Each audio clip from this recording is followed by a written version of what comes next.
Stay hungry, stay foolish.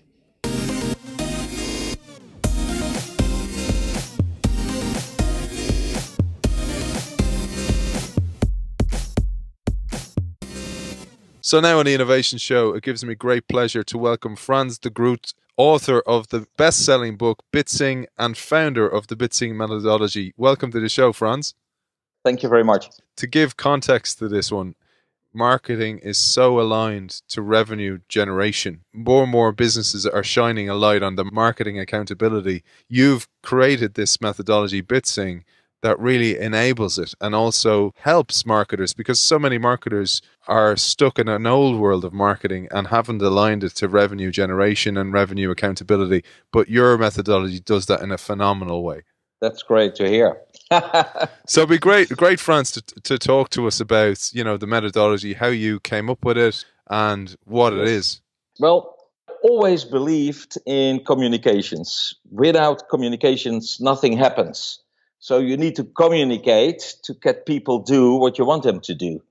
But communications is more than a single technique. It's everything. So what I did in my career was working in the major communication techniques at agencies worldwide. And I learned a lot. And suddenly I learned about how I can combine all those communication techniques in a simple form. And I started my own agency. That was 1993. It's quite a few years ago. And I was invited by a major car account, BMW, they had at that time the British car brands Rover, Land Rover, and Mini cars. And they invited me for a pitch. I wrote a plan, and that plan exists of 6 chapters. Each chapter was a communication technique. They liked it. I won it, and they executed the plan. And what happened was really quite amazing. They tripled 300% in turnover, in revenue, which is impossible, but it happened. Of course, I won a lot of awards, and everybody was really excited about it, but I had a big problem. I really did not know what I did. I only wrote a plan which consists of 6 actions. So I tried to search and looking into it what I did right. But I did not understand why this was so successfully until a year later. I saw the beginning letters of the 6 chapters of that plan of those car brands. The first letter started with a B. The second chapter started with an I. The third with a T. The fourth with an S. The fifth with an E. And the 6th chapter started with an R. I saw Bitzer. That's a word, but also a model. What I realized was that I did a B activity, an I-T-S-E-R activity, followed by each other. And somehow what I created was a kind of a stair. What I discovered was that each and every person in the world, in whatever branch or whatever product you were working, that if you want a person to do what you want them to do, you need to approach them with 6 actions, which starts with the B, I, T, S, and then E and an R. And during the periods that companies were using this 6 action model, everybody who used it really explosively grew. But there were 9 organizations who grew 300%, which was, for instance, the Amsterdam Airport, Schiphol. The shops behind the customs made the highest turnover in history ever, applying those 6 steps. And what I thought was, I really want to know why all these organizations using my 6 actions, the B and I action, T, S, E, and R, why all these organizations grew 300%. And I got a connection with the European Commission. And the European Commission assigned 4 universities in Europe. And what we found was quite interesting. Each of these fast and rapidly growing organizations using my 6 steps had 7 elements in common. The first principle, the first aspect that all these companies who grew 300% had in common was their goal.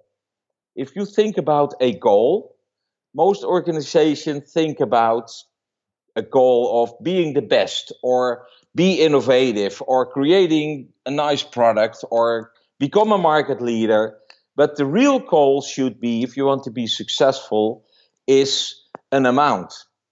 Your goal should be the turnover revenue that you need to sustain, to continue with your organization.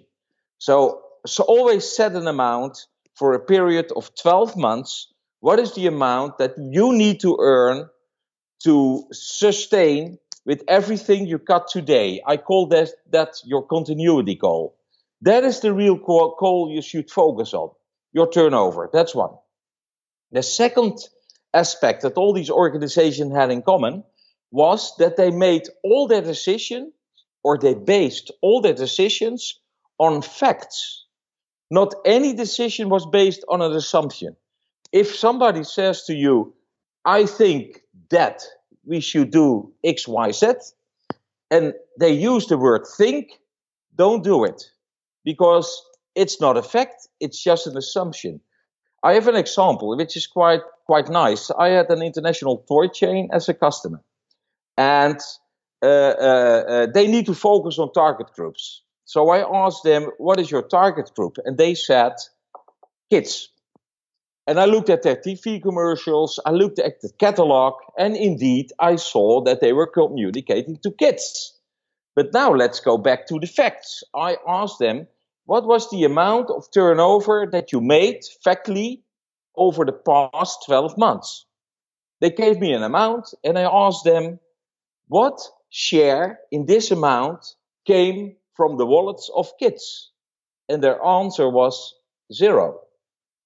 And I said, in this case, the fact says that you should not focus on kids because they don't pay you. You should focus on the target markets where your money comes from. And they looked at me and I asked them, who made the most of your money?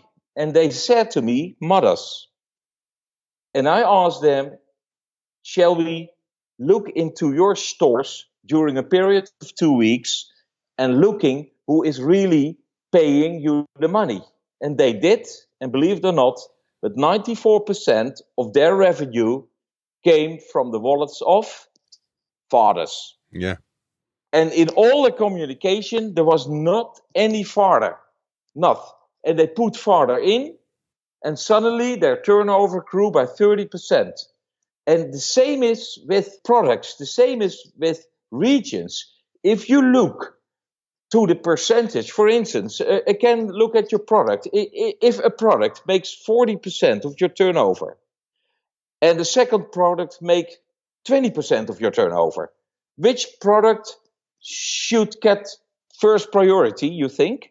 And if you give that product the attention and the amount of investment and the amount of energy which is compared to the share of it in the turnover, you will grow. Believe it or not, you will grow. And this is what we have scientifically proven. So it makes easy. Look at if you make 100 euros, for instance, turnover, and 40 euros comes from region A, and 30 euros from region B, and 10 euros from region C, then you should give region A 40% of your organization in terms of spendings, in terms of energy, attention, and you give 30% of your organization towards product number B, and 10% of the organization should be working on product C. If you do it with this way of focusing, you suddenly see that you will grow. And that is what all these companies had in common. They based all their decisions on financial facts. That's number 2. In the book, you read the details about it, by the way. Yeah. The third that they had in common was that they approached their market not in a unique way, not distinctive, but unbeatable. They found what makes their company uncopyable. If I am, as Frans, not to copy, compared to my competitors, you start to like me. And the most organizations try to be unique or distinctive, or in my terms, uncopyable with their products or services. But don't do that. If you look at Apple, you look at the brand. Apple is not distinctive or uncopyable because of the iPhone or the iPad or iTunes. Apple is not copyable in its DNA, in its brand. And what these fast growing organizations had in common is that they were able to found their not to copy, call it success factor. I call it often a golden egg.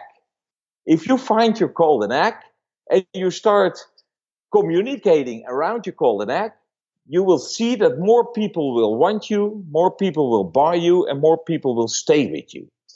So in my book, I put a model in which you can find your golden egg, the sole thing that makes you uncopyable. So forget everything that makes you unique, because today I'm the biggest, tomorrow someone else is.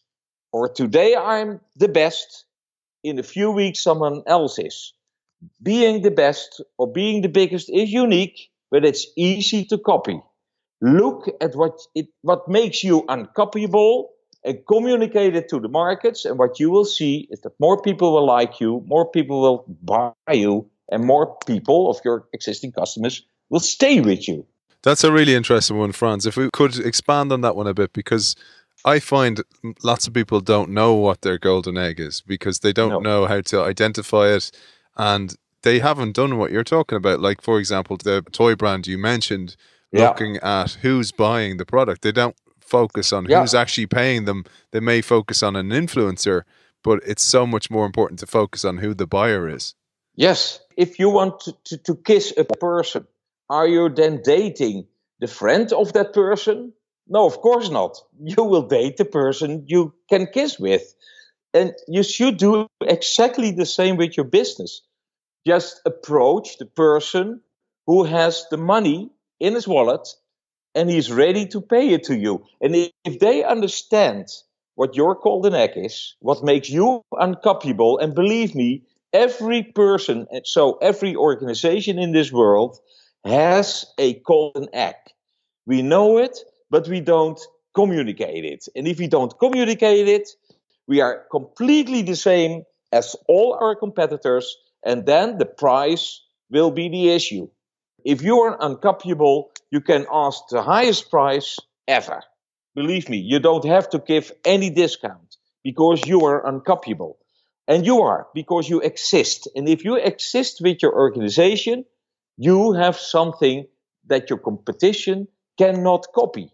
You only have to find it, and that's a process of 2 or 2.5 hours if you use my model that I've written in the book. You mentioned Apple, for example. Yeah.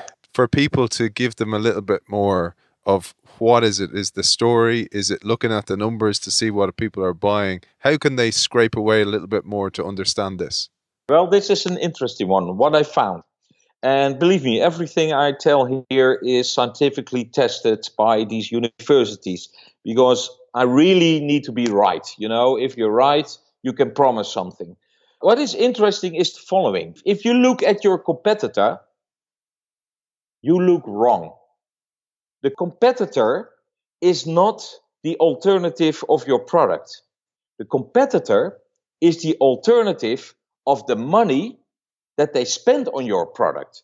For instance, if a person has 500 euros in his wallet and that person wants to spend it, they often will say, I buy clothes, or I want something from Apple, or I want not to spend it, I put it on my bank account. But nobody mentions a product. Ask a person, if you have 400 or 500 euros, what should you do with it? They often talk about brands. I will spend it on Apple. I will spend it on a holiday. But they will never say, I will buy a Levi's jeans. Never.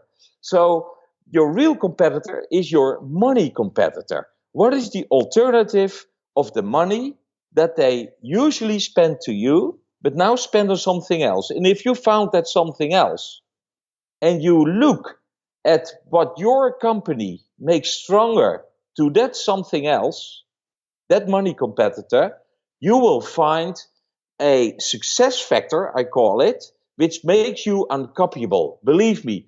And suddenly, that success factor makes you also uncopyable to the competitors of your product, to the reason why your customers are leaving you. That's also a competitor, the reason why they are leaving your company. And what you will see, it's always an emotional thing. The factor that makes you uncopyable. Look at, if I say Apple, you feel an emotion. If I say iPhone, you see a telephone. That is rational. But Apple is emotional. If I say Heineken, you feel an emotion. I didn't say beer. What makes you uncopyable is in the brand. And it's always emotional, you will see. So forget all your rational communications. Look at what is your emotional not to copy factor compared to the financial alternative of the money that the customer spends on you. Sounds a little bit difficult, but if you read chapter 3 of the book, you will see it's quite easy. I didn't mean to break your flow because you were going through the laws and you were just going to go into law 4. Law 4 is an easy one. All these companies applied the 6 Bitzer actions. It will take an hour to explain what these 6 actions are. That's quite a pity, but please read it and then you will understand it. And you will also understand that you applied these 6 actions to the partner you're married with or living together with. Everybody, also you, walked the 6 steps of the stair. So you did 6 actions to finally end to the goal that you wanted, to marry or to live together or to get that customer in. So the fourth principle, the fourth common aspect of these 300% growing companies was that they really did 6 actions in a row. And they did it, number 5, with the right techniques. One example. If a company is talking about brand awareness, you need to be aware, isn't it? If I'm not aware of you, I can't buy you. If you ask a company, what is the name of your brand? Most of them will mention the name of their product. Again, look at Apple and iPhone. What is the name of your brand? People will say iPhone, but the really name is Apple. So if you apply the right message, you need to use the right subject. So if you do the 6 Bitzer steps, what you will see is that each step is about a kind of a subject. For instance, the name. And the name that you should be aware with in a market is not the name of your product. It's not a 3 or 5 series. It is BMW. And that's what we often forget. We make our products aware. No, we should make our brand aware. And that's what we forget. And if I don't have brand awareness, people doesn't like me. And it's about you and not what you deliver. But we are so focused in marketing terms in what we sell. But what we sell is just one moment in life. What I sell or what I buy is something from a brand. Heineken. So give me that beer, damn it. Apple. So give me iTunes. You know, and I need to be aware of Apple. I need to want Apple. And then I need to go to the store of Apple, and then I finally buy a product. What you will see is if you apply the 6 Bitzer actions, each of these 6 actions has its own subject and its own way of communicating to a target market. It's not difficult, but you need to understand it first. And then if you apply it, you will see that it works amazingly. And often we are using the wrong techniques. We are only selling. What I always say is you're only allowed to sell after the sales, which means that everything what you do should not be about selling. If I asked a girl, do you want to kiss me? it will be a no because I was selling. There are a lot of more things up front before that girl automatically will say, come here, Frans, I want to kiss you. And that is what you will see in those 6 steps.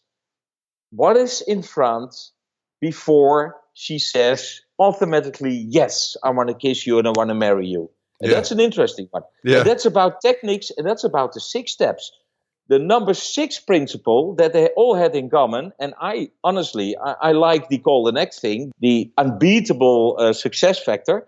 But the number 6 common element was the following.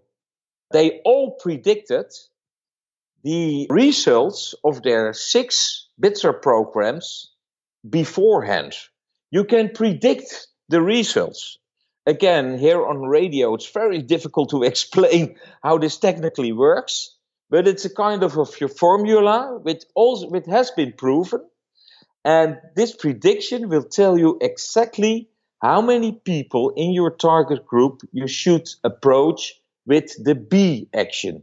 How many people you should approach with the I action, the T action, the S, E, and R action. And if you know, or if you can predict the number of people you need to approach with each action, and you will do so, you will see that you will guaranteed reaching your goals. And that is the 6th principle. It's predictive. And the most of the things that people advise, if you ask them, can you guarantee me that I reach my goals? Everybody will say, of course I cannot guarantee it. I would say then, why should I do it? Because it's a gamble. And what you do with the Bitzing methodology, you can predict the outcome of your 6 actions.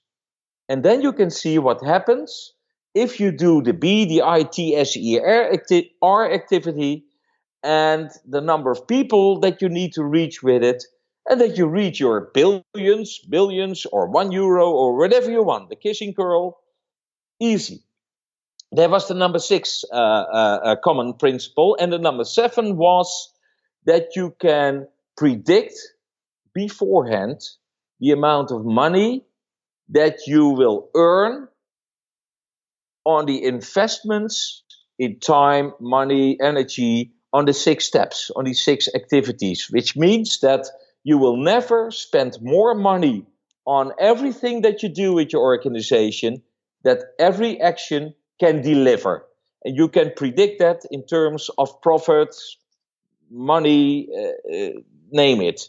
So that makes it interesting, because this says that if I spend €1 beforehand, I already see that it maybe delivers me €1.30. So that investment always makes profit. So those are the 7, let's say, common principles that I found with those four European universities, and that makes these companies growing rapidly towards the 300%. And what I did, I created models around it. 7 methodologies, so everybody can apply these 7 aspects themselves or with my help. I'm earning my money with helping organizations using the methodologies to get these 7 answers right and to execute it in a proper way. What I love, Frans, about it is it gives laser focus to people. And, you know, when we chatted, I found it really interesting where I came from a digital transformation background in media. And nice. When you're in that position, you're always fighting for the next curve. So you're always fighting for what's coming next. If you're in newspapers, you're talking about digital websites, apps, etc. If you're in the radio, you're talking about the same, and you're talking about this battle the whole time. And when I saw you present, and when I saw your methodology, and I saw the laser focus you gave, you went, well, if there's a feasibility of making 5% revenue from there for the organization, that's all the attention it should get from the organization. Exactly. And it's this kind of contradiction, or this kind of battle between the future and the present, or the new revenue or the potential new revenue and the old revenue, that I found really interesting, because I always felt I was right. And when I looked at your methodology, I was like, well, maybe the organization was right, or maybe there's a balance to be struck there. You're absolutely right. because this is based on facts only, not what happened yesterday, not what happens tomorrow, but what it is today. And what I often hear, especially from retail organizations, they say, I'm hit by online sales. It's the biggest competitor ever. And then I looked at the figures. And if you look at the retail sales worldwide, for instance, it's only 8%, which means that 92% still of the revenue still is done by the stores. Of course, it's growing, internet sales, of course, but it's still only 10%. So this says give it 10% attention. If you have 1 million to spend, 100,000 euros, 10%, should go to a online shop and just pilot it, test it, look whether it makes money for you or not. But what they do is they put full focus, 100% focus of the organization on new developments. But every new development starts with 0.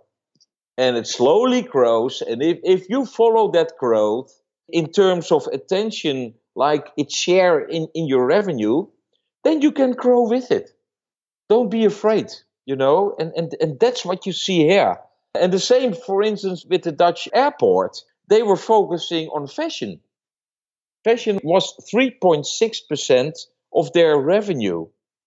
Their real money, more than 80%, came from liquor and perfumes. And they didn't communicate around that.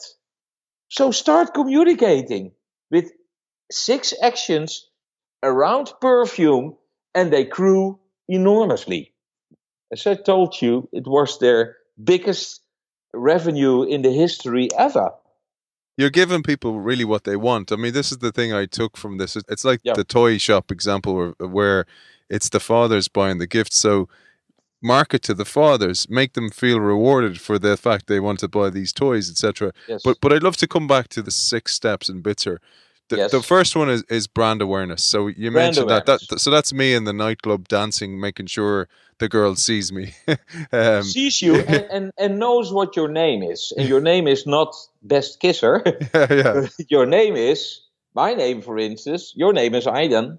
My name is Frans. Nobody will buy you without knowing what the name is of your brand, So if I'm a company, a startup or a services company or anything, and I'm using, for example, LinkedIn, or I'm using any kind of outlet I can to get my brand out there responsibly, that's my first step in the Bitzer steps. And then you talk about so I being image building. And this is image building, yeah. And this is really about the golden eggs, right? Exactly. Your target group person should like you. The I is I like you. If you are married or living together, I probably think that you are married with a person who liked you, and liked. Not Was that liked, past liked. tense, was it? But before somebody buys you, starts kissing you, buying you, they need to like you. And people like you if they know what makes you uncopyable. Look at Apple and Samsung. It's very difficult to explain what makes Apple uncopyable. Steve Jobs tries to communicate it with think different. And if you look at Samsung, you probably even don't know what makes them likable. Well, what makes Samsung uncopyable? By the way, there are more Samsung elements in an iPhone than the opposite, and still you're buying the iPhone because it's Apple. I like Apple. So the brand name is the brand name, and the I, to make people like you, is communicate what makes you uncopyable. If a person likes you, don't sell to the person, because somebody can be liking you or in love with you, but it doesn't mean that they start to kiss you immediately. You always first need a date, remember? And the date is the T of traffic. Traffic to your store, traffic to an appointment, traffic to the place where people can buy you, or the place where the girl or the boy can kiss you. If you want to stimulate the traffic, don't sell, because if you tell a person, do you want to date with me so we can kiss? I will probably get a no. But if I say, do you like to date with me? We go together to the movies and the person likes you, you probably will get a yes. And I call that a riskless offer. Always a riskless offer to your target market to visit your store, to get an appointment, like in the dating world. You like me, we are a little bit in love.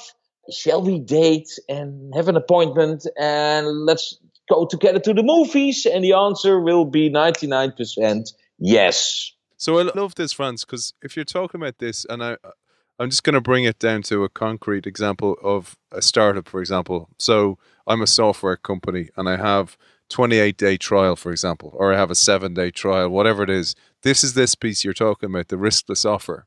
The 7-day trial is a riskly offer. What you say is you will get a 7-day kissing trial because you can try the product. Forget about the product again. To get a date, I was talking about the movies and I was not talking about the kiss. So you weren't selling again. Exactly. Gotcha. Exactly. And that's what we need to learn. That what we learned that we need to sell is forget it. Forget it. Forget it. We're only allowed to sell after the sales. I'm going to rerun this again. So it's basically the first 3 steps are building trust. You know who I am. You like me. You trust me. And then you buy. And then you go with me to the movies, or in the commercial world, you go to my store, or we will have the appointment if you sell through the appointment. Indeed, and if you have the appointment, if you have the visit in your store, if you go with that girl or boy to the cinema, yes, that's the place where you sell the kiss. But you will get the kiss automatically. And the sell is the S. That's the 4th step. The first step is the B. I'm aware of your brand name. The second step is the I. I like you because of your unbeatable success factor. I understand what makes you unbeatable. The third step is the T. Traffic to the store. Yes, and you do that with a riskless offer. And the 4th step is the sale. S. I sell the product. But always sell the product that dominates your turnover, dominates your revenue. Don't sell an innovation to a new customer. Because if you want to date a person, yes, the first thing that you do is always a kiss, nothing else. It's always the kiss. It's not a slam in the face. or it's not living together. Yeah. No, it's always first a kiss. So I'm just laughing, Frans. I'm just thinking of somebody tuning in midway through the show. This is not a dating show. This is about accountable marketing. God damn it! So, but it's interesting on the S, right? The S really. I know it's sold, but in a way, the pathway you've built is actually it's more bought because you're never pushing it. It's actually you've built the trust, you've built the runway where somebody feels safe enough to buy from you rather than you pushing the product on them. Exactly. And by coincidence, with that BMW group, with those car brands, I made the brands aware. I found their uncopyable thing and I communicated it. I brought with an action a riskless offer to the target market, so they start to visit the dealers, traffic to the dealers. And then we did a sales offer of the car that was sold most, the revenue car, and people started to buy. There was the S. And remember, the 5th step is the E. What happens after the kiss? Another one. Or a marriage, or a holiday together, or a good chat, or the E is about your extras. So if a person has bought you, don't talk about the product anymore that they bought. Talk about what happens after they bought the product. If you're still in your marriage, it's not an exit, right? You're still in your marriage. It is because of what happened after the kiss, after the 4th step, the S.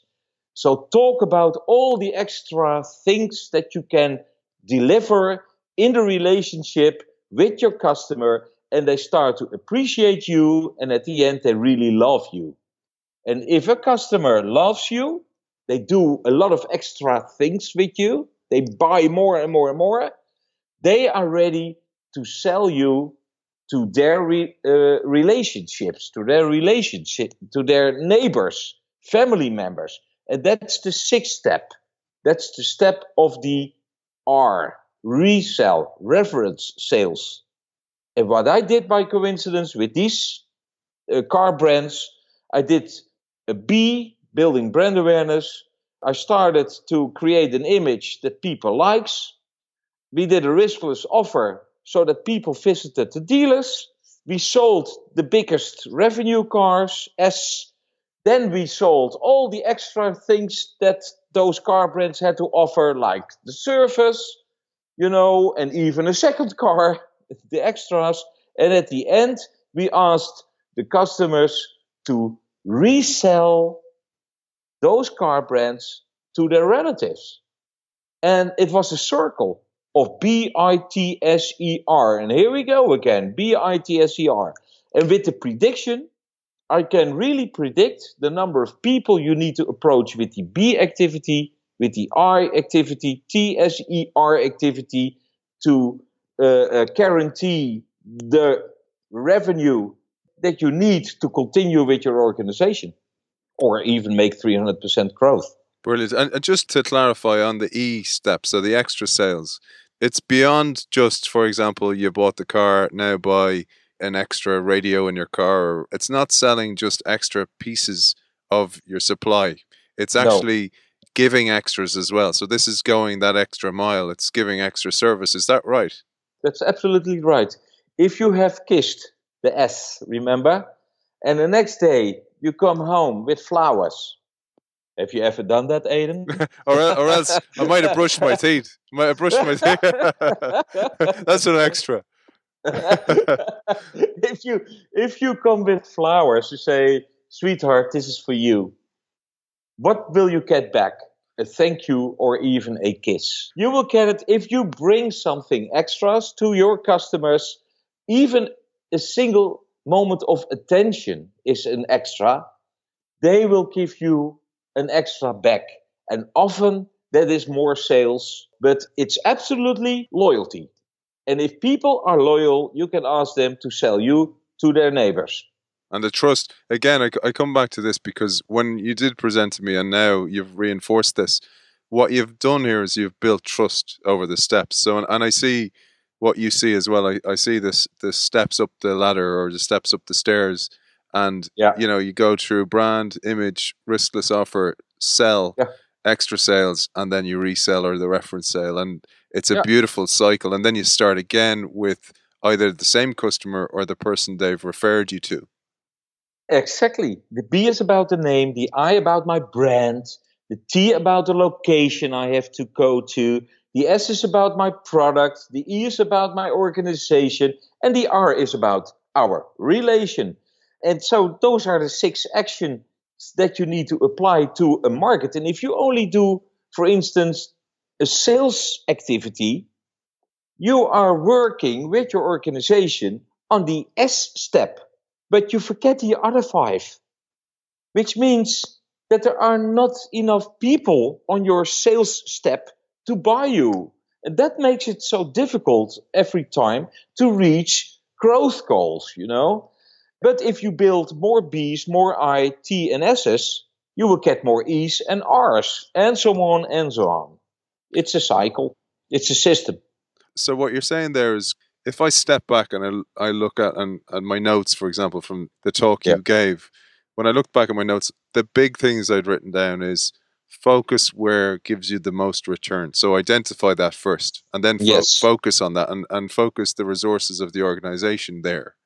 Yes. And then use the BITSER methodology you've just talked about your marketing essentially to get it out there, but also always keeping in mind where you focus most. And that last piece you said there, I certainly missed it the first time, is, again, being really accountable about those steps. If there's not enough brand awareness, you won't get image building, you won't get riskless offers, you won't get sales. What kind of methodology works around that, Frans? What have you seen work best there?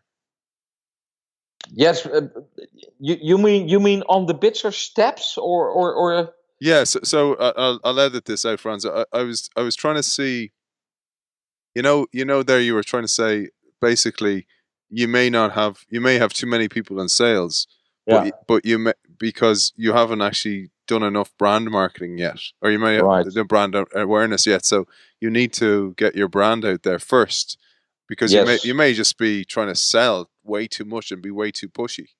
Yeah, exactly. Maybe I can explain it a little bit via this. The B&I, brand awareness, and I like you, is a matter of marketing. Marketing is responsible for creating the right number of people on the B and the I steps of the Bitzer stair.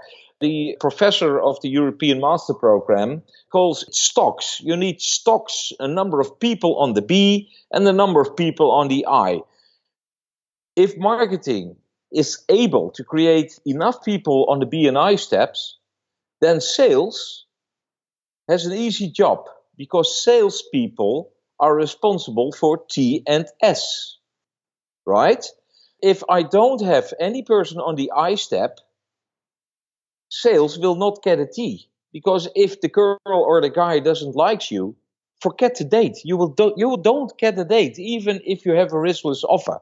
So marketing is responsible to get the right number of people on the B and the I steps, and then sales needs to get them towards the T and the S. And then E&R is a matter of account management. That's not a matter of sales.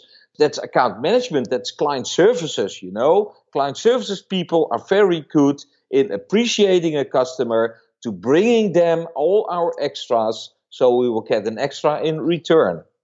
And the prediction of this pitching methodology tells you how many persons you need to have on the B step, on the I step, T, S, E, and R step to successfully reach your goals. And if you know what amount of people you need on each steps, you can say to marketing, this is your job. These are your KPIs. This is the number of people that you need to approach to get the right number of I's on the I step.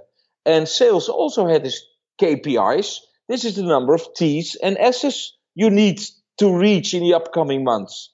And account management, this is your task.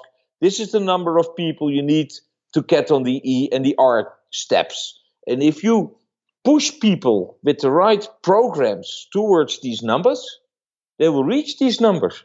As an organization, it makes everybody on the same team, which is great. It puts everybody in the same team sheet and playing towards the same goal.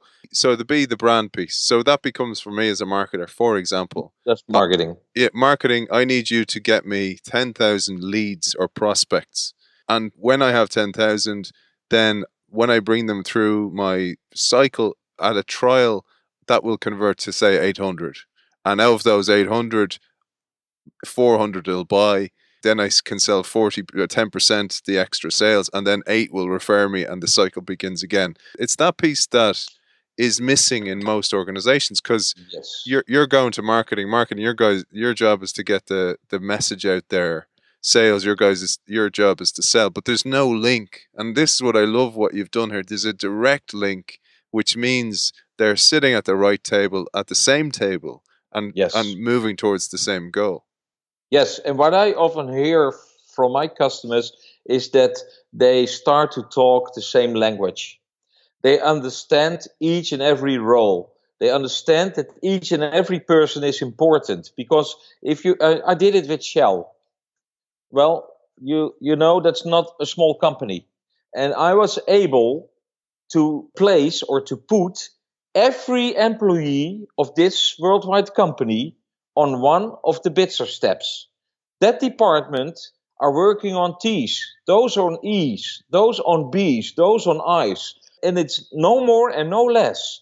So every organization is already working on a BITSER, but they don't know it yet, And people start working together. If marketing doesn't deliver enough eyes, sales can say, listen, guys, because of you, I didn't reach my sales goals. And so they know they need to work together, but they also will stimulate each other to do their job. And the job is approach the right number of people on a certain bidder step.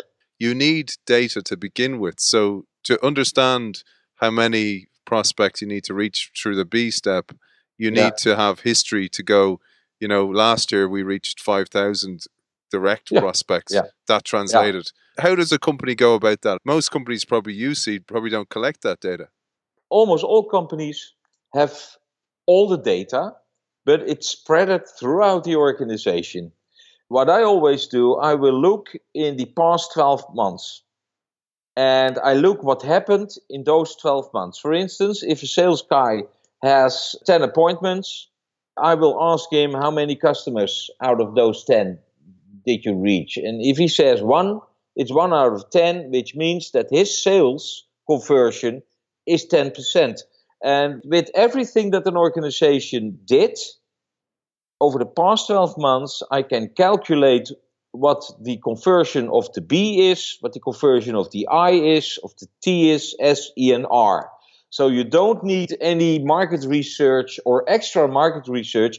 It is already in the organization. It's not difficult. It's really not difficult. It feels like those questions that you asked are always pointed at sales when, if they're connected and not in silos, everybody's connected. So you're able to go to marketing and go, I need you to do this because I need this many leads to convert this many customers. Exactly. For instance, if out of 100 persons, 20 knows what your name is, then I know that 20 are standing on the B step. That's it. Not 100, not 80, not 60, no, 20. And the other 80 out of 100 stays at the beginning of this Bitzer stair, These figures are already available somewhere. We know it because we made revenue over the past year.